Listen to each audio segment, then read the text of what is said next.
Assalamualaikum warahmatullahi wabarakatuh. Selamat siang Bu, selamat siang teman-teman. Perkenalkan, nama saya Aisyah Siregar dari Prodi D3 Kebidanan dari tingkat 1A.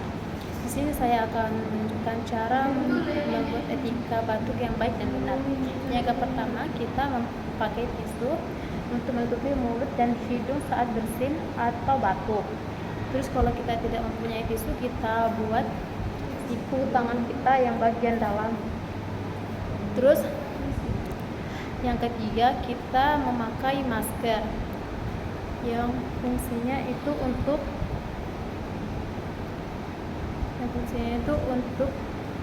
menghindari virus yang tersebar dari orang lain.